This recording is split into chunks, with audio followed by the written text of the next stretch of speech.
ఇది నా గురించనే కాదు, చాలా ఊళ్ళలో కామన్ గా నడుస్తా ఉంటది. అరే ఈడేంద్రాబాయ్ మంచి మంచి బట్టలు వేస్తుండు, పెద్ద పెద్ద కారాలు తిరుగుతుండు, తిండి తింటున్నాడు, లంజొక్కు ఉండటానికి ఇల్లు దిక్కులేదు, భూములు దిక్కులేదు, అలా అయ్యలేమో బాకీల పాలైపోయిండు, ఇడికి ఇంకెందుకు రుబాబా అని చెప్పేసి కొంతమంది మాట్లాడతారు వేస్ట్ లంజోడుకులు. అరే నీకు గుద్దాలుగా భూములు ఉండొచ్చు, ఆస్తులు ఉండొచ్చు, మీ అయ్య తీసుమార్కాన్ని కావచ్చు, మీ తాత గుద్ద బలిసినోడు కావచ్చు, కానీ నువ్వు ఎప్పుడైనా నీ ముఖంకు ఇష్టపూర్వం కడుపు నిండా తిండి తిన్నావారా? ఒక మంచి బట్ట వేసుకున్నావారా? నాకు ఇష్టం ఉన్నట్టు వేసుకుంటా, ఇష్టం ఉన్నట్టు తింటా, ఎందుకంటే నా గుద్దల కష్టంతో సంపాదించుకుంటున్నా కాబట్టి. అరే నువ్వు ఒక 10 రూపాయలు ఖర్చు పెట్టరన్నా నీ అయ్యనో అవ్వని అడగాల, 10 రూపాయలు ఇయ్యే అని చెప్పేసి.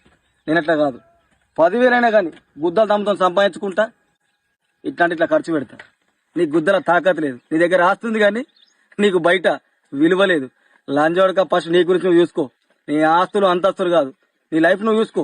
ఏ రోజున కడుపు అన్నం తిన్నావా, మంచి బట్ట ఎత్తున్నావా, పొద్దున్న లేస్తే పని, పొద్దుకి రంగానే ఇల్లు, 5-10కి అయ్యవని అడుగుడు, ఇంకా నా గురించి మాట్లాడుతూ ఈ బతుకుల మూడ.